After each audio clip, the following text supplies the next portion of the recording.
पर्जंग विद्युत क्रियानुष्ठान कमिटीर बैठक। ढेंकानाल जिला पर्जंगर समस्त विद्युत उपभोक्ता मानकु नेई गत मे मास 25 तारिख में स्थानीय पानी पंचायत सभागृह एक बैठक करा जाई नूतन कमिटी गठन करा जायतिला। अंचल में बारंबार अहेतुक विद्युत समस्या को नहीं पर्जंग ग्राम व्यवसायी और अन्य स्थानरू आसी बसवास करुवा प्राय 400 रु ऊर्ध्व विद्युत उपभोक्ता मानकु नहीं बैठक अनुष्ठित होइतिला। पर्जंग विद्युत डिविजन नु केते कंपनी गलेनी किंतु वर्तमान टाटा पावर कंपनी रो मनमुखी कार्य उपरे उपभोक्ता माने अतिष्ट होई शेषरे चरम सीमा रे पहुंची बैठक करा जाई नूतन कमिटी गठन करा जायतिला। गठन होइतिबा कमिटी रे सभापति संपादक कार्यकारी सभ्य रखा जायतिबा बेले सांबादिक आईनजीवी और उपदेष्टा सभ्य एथिरे शामिल करा जाई कमिटी गठन करा जायछि। क्रियानुष्ठान कमिटी रो नूतन सभापति सुब्रत कुमार परिडांक निर्देश अनुसार संपादक दुर्गाचरण पात्र आह्वान क्रमे गुरुवार संध्या समय स्थानीय हनुमान मंदिर प्रांगण में समस्त कमिटी सदस्य मानकु नहीं प्रथम बैठक अनुष्ठित हो जाइछि। कंपनीर मनमुखी कार्य को नहीं पर्जंगर समस्त विद्युत उपभोक्ता किपरि सठिक भाव सेवा पाइब मासक मास विद्युत बिल पैठ करने कमिटी रे नूतन सभ्य होबाकु हेले कमिटीर परामर्श नेबा विद्युत अपव्यवहार न करबा और अन्य केतेक समस्या उपरे कमिटीर सदस्य माने निज निजर मत साब्यस्त करथिले। एसहित पर्जंग में बसिथिबा विद्युत ट्रांसफॉर्मर गुड़िकर रक्षणाबेक्षण पाई कमिटी गठन करा जाई सेमानक जरिया ट्रांसफॉर्मर समस्या और उपभोक्ता मानक सुविधा असुविधा बुझिबा पाई प्रस्ताव आगत होइतिला। मासरे गोटे दिन कमिटी सदस्य मानक मध्यरे बैठक अनुष्ठित हेबे बोली समस्त एकमत होइतिले। परिशेष रे सह संपादक दिव्यज्योति सामंत सभा कार्य सांग करथिले। प्रथम बैठक आज हमर आरंभ होइतला निर्वाचित सभ्य मानकु नेकिरी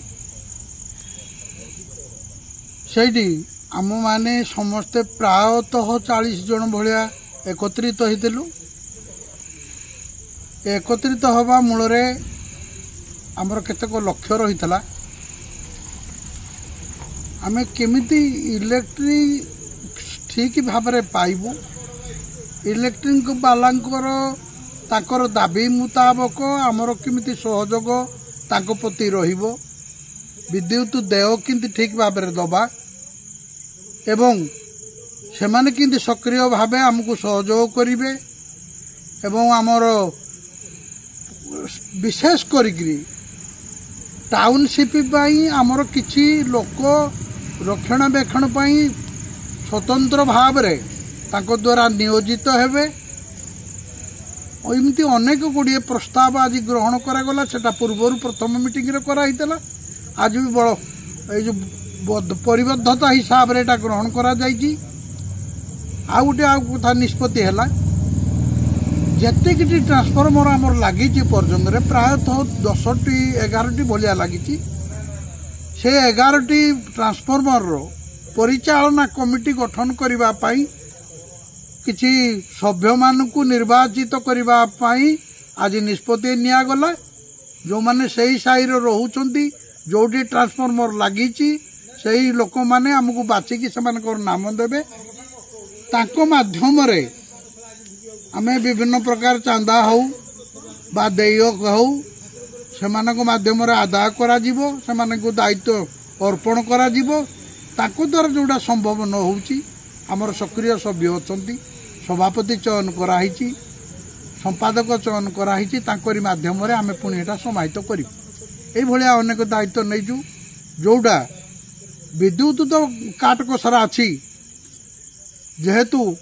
विद्युत आसूची जाऊची अनेक दीर्घ समय देकी आसूची तेणु बाटरे कटिब कौन हम एटा अलग कथा किंतु आमे सदा बेले चाहूँ जदि हेडक्वार्टर लाइन रोची अनबरत आम पाखे लाइनटा रो से असुविधा न करती आमे उपरिस्थ कर्मचारी को आमे निहाती भाव में जनइबू। आ गोटे कथा निष्पत्ति है जहाँ से माने कहिबे आमको भद्रतार सह कहिबे आमे भी तांकु भद्रतार सह कहबू। अशालीन भाषा प्रयोग कले यार किछि त्रुटि घटिले किछि वर्णवैषम्य आम तरफरु हेई पारे आशा भी रखा जाउची किंतु आशा भी आमे रखुनु किंतु घटी भी पारे। तेणु मु आपणको माध्यम रे एतिकी जणाई दउची संवाद हिसाब रे आपणको एई कार्यकर्ता जेहेतु आपण जणे आपणको माध्यम में जणाउचु जे जेमिति आपणको माध्यम रे हमर जहा अछि अवशेष आपण कर्मकर्ता को जणाई देबे विभागीय कर्मकर्ता को जनइबे से माने आमको सहयोग करेंगे आमे तांकू सहयोग करूँ एतिकी जिंदे सुसंपर्क भितर विद्युत बंटन प्रक्रिया एवं नेण देण प्रक्रिया ठीक भाव में चलो देय एवं किसी पाइबार आशा उभय पक्षर गोटे समतुल्य होकर रही आमर कहबार अच्छे आ कि विशेष किसी ना ठीक है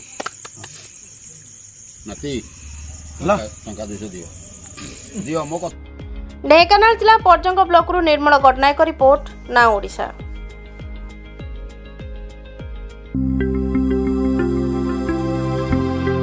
लेटेस्ट न्यूज अपडेट पाई www.naodisha.com को लॉगिन करंतु।